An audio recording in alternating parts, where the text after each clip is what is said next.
bonjour, j'espère que vous allez bien. Quant à moi, c'est toujours un plaisir de vous retrouver dans ce nouveau numéro de l'émission Lumière. Aujourd'hui, c'est un homme qui se plaint. Il se plaint du comportement, de l'attitude de son épouse. Mi-ange, mi-démon. Il y a quelques années, je me sentais fatiguée, de plus en plus faible. Je décide comme ça d'aller faire mes examens pour savoir qu'est-ce qui ne va pas, qu'est-ce qui ne marche pas. Et la vérité tombe, on me diagnostique d'un cancer en phase terminale. Donc il fallait en urgence faire quelque chose, suivre des traitements. Mais le comportement de mon épouse m'a fendu le cœur.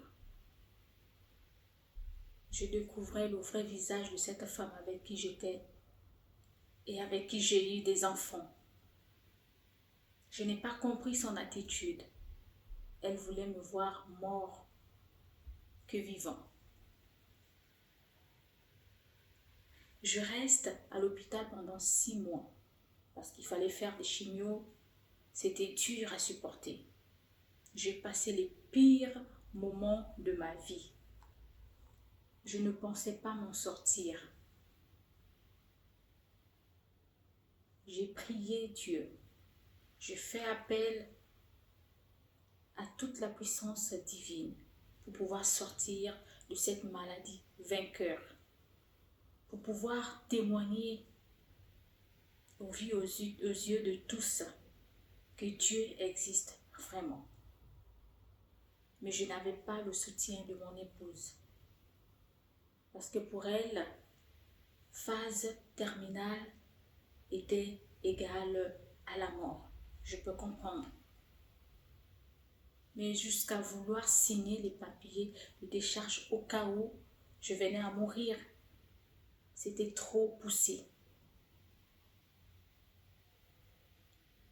Je continuais à me battre dans la maladie. Je continuais à en croire à un Dieu divin, à celui-là qui m'a créé. Je demandais au médecin d'arrêter toute visite de mon épouse. Parce qu'à chaque fois qu'elle venait me rendre visite, j'étais encore plus mal. Je me sentais encore plus faible. Parce qu'elle n'arrêtait pas de me dire des paroles comme quoi, quand est-ce ils vont décider d'arrêter le traitement, quand est-ce ils vont décider de faire ci, de faire ça. Il n'y avait pas de soutien de sa part. Il n'y avait pas de soutien, même pas de sa famille en qui j'ai rendu des services. Il n'y avait personne. J'ai arrêté toute visite de sa part. J'ai dit au médecin, je vais me concentrer. C'est dur, mais je veux vivre et je vivrai. J'ai fait comme ça un coup, si je peux dire ça comme ça. Je me suis arrangée avec le médecin qui me traitait, qui me suivait, pour dire et déclarer ma mort. Parce que j'ai un doute sur l'amour que me porte mon épouse, par ses attitudes, par son comportement. Il est vrai que quand on s'est marié, je n'ai peut-être pas été cet homme présent à la maison parce que je cherchais à ramener, à manger, à faire en sorte que tout le monde soit à l'aise, que personne ne manque de rien. J'ai mis ma femme à l'abri du besoin. Je me suis sacrifiée. Le mariage, c'est pour le meilleur et pour le pire, dans la santé comme dans la maladie. Je tombe malade, je souffre de cette épreuve, cette maladie qui existe réellement m'a fauchée. Et donc, j'ai dit au médecin, on va essayer de voir parce que j'ai un doute sur ma femme. À chaque fois qu'elle vient, je suis plus mal que je ne le suis. On met le plan en place, on me déclare mort. Mon épouse arrive. La première des choses qu'elle veut récupérer, qu'elle veut voir, c'est l'acte de décès et pas mon corps. Pour vraiment être sûr et certain que je suis décédée. La première chose qu'elle demande quand elle arrive à l'hôpital, c'est l'acte de décès pour être sûre que je suis mort. Et même pas mon corps, même pas demander comment ça s'est passé. Quelles sont les dernières paroles que je puis dire? Non, c'était l'acte de décès pour être sûre que je suis bien mort pour pouvoir entamer les démarches et récupérer tous mes biens.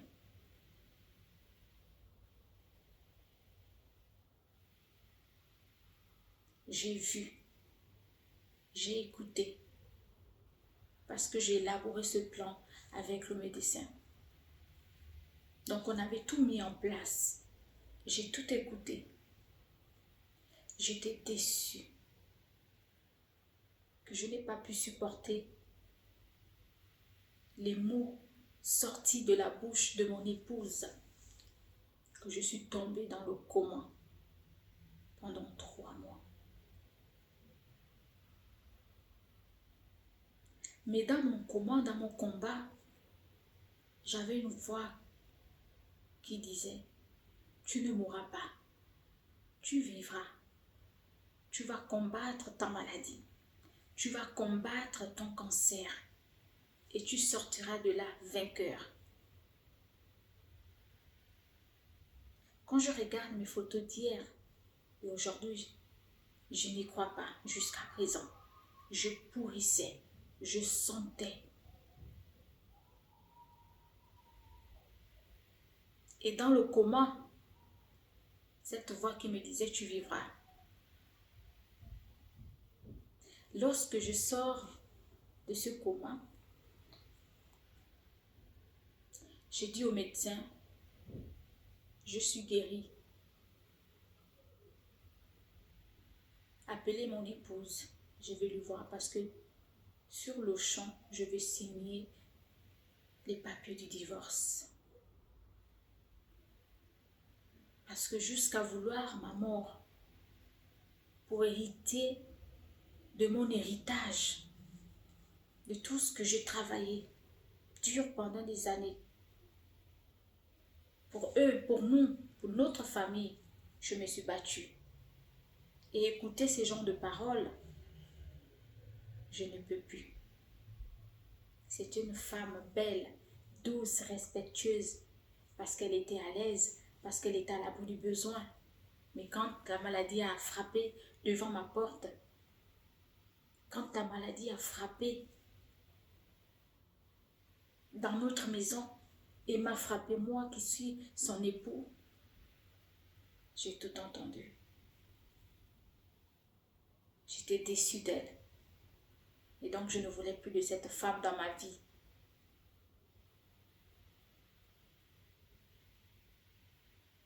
J'ai fait appel à mon épouse quand elle est arrivée.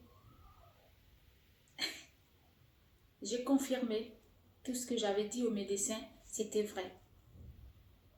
Parce que la première chose qu'elle me dit, « Ah, tu n'es pas mort ?» Même pas dire, « Chérie, c'est un miracle. Tu es revenu en vie. Comment se fait-il que tu es vivant? Qu'est-ce qui s'est réellement passé? » Non. « Ah, tu n'es pas mort. » Est-ce que c'est gentil? J'ai dit à mon épouse, non. Malheureusement pour toi, je suis en vie. Et c'est grâce à Dieu. Si aujourd'hui je te parle, c'est grâce à Dieu. Mais je ne t'ai pas fait venir pour ça.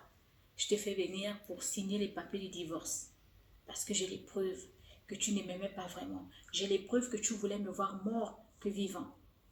J'ai les preuves que tu voulais t'aimer bien, que moi vivant, ton époux, qui t'a honoré devant ta famille, qui t'a épousé, qui t'a reconnu devant tout le monde, je n'étais jamais manqué de respect. J'étais élevée. J'étais valorisée. Et toi, ce que tu voulais, c'est récupérer mes biens.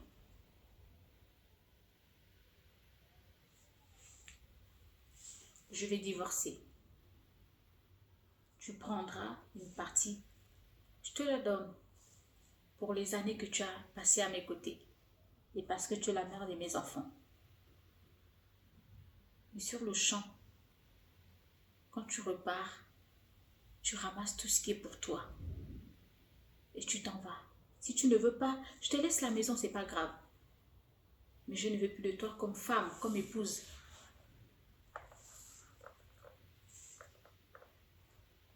Mes chères sœurs,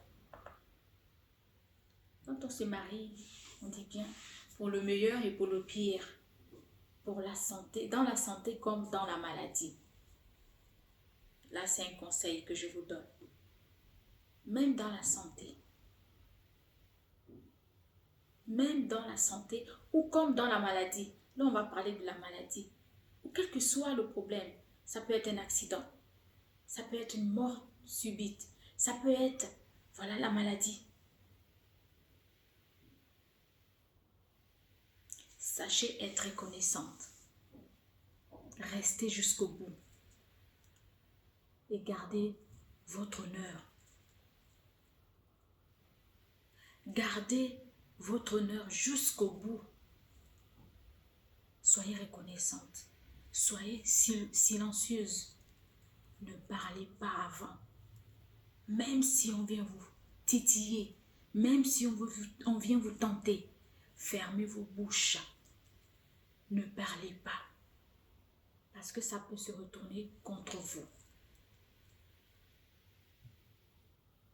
Ça pouvait être vous, malade, et ce dernier restait là jusqu'à la fin. Essayez de vous sauver pour que vous soyez en vie. Venez pas chercher à dire, elle est morte. Elle n'est pas encore morte. Ah, je pensais que l'acte de décès est où? Pour qu'il fasse vite sa vie. Non. Peut-être qu'il devait être là, à vos côtés, et prier tous les jours. Dire à Dieu de vous voir vivante, de vous ressusciter, de vous guérir définitivement de votre maladie. Regardez, vous avez tout perdu. Parce que ce monsieur découvre que vous ne l'avez jamais aimé par vos paroles. La parole détruit. Comme elle peut bénir, elle peut aussi détruire. Sachez fermer vos bouches. C'est un conseil. Sachez fermer vos bouches. Préservez-vous. Même si vous étiez là pour l'argent, même si vous étiez là pour la belle vie, par intérêt, ne montrez pas, vu aux yeux de tous, que vous êtes là par intérêt. Gardez votre valeur, votre honneur. Et votre silence va parler à votre place. Il y aura forcément quelqu'un, même s'il y a... Je sais que dans les obsèques, toujours quand il y a décès, il y a toujours les familles qui viennent, qui chauffent un peu. Mais il y aura toujours quelqu'un qui va prendre votre part et dire, ah non, non, non, ne la touchez pas. Cette dame est restée jusqu'au bout, jusqu'au dernier souffle de notre frère. Ne la touchez pas. Faites les choses comme il se doit. Et après, vous pouvez disposer de ce que notre frère avait. Mais elle doit rester avec ça. Parce qu'elle mérite. C'est une femme. C'est une femme en or que notre frère avait. Mais vous-même, vous détruisez votre mariage par vos paroles. Est-ce que c'est bien? Ça ne se fait pas, chère sœur. Ça ne se fait pas. Vous détruisez la vie que vous-même vous avez construite avec votre époux. parce qu'on l'a diagnostiqué malade. Parce qu'il avait le cancer. Et il ressort vainqueur parce qu'il est guéri. Donc il vient comme ça partager cette histoire, ce qu'il a vécu pendant que vous étiez avec lui. C'est un témoignage. Ce monsieur vient parler de ce qu'il a vécu. Et aujourd'hui, il a retrouvé le bonheur. Il est content, il est heureux, il est guéri. Ça devait être votre histoire, votre témoignage. Et dire que mon mari était diagnostiqué cancéreux. Il a combattu le cancer. J'étais là, j'ai fléchi mes genoux, j'ai prié, j'ai fait appel à Dieu. Et voici le témoignage, l'histoire de mon époux.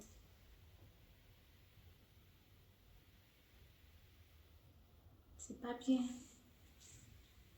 On ne fait pas ça. D'accord? On ne fait pas ça. Soyez reconnaissante et sachez garder votre honneur. Partagez, commentez pour que notre communauté s'agrandisse. Et merci de m'avoir suivi. Je vous donne rendez-vous très bientôt. Bye bye.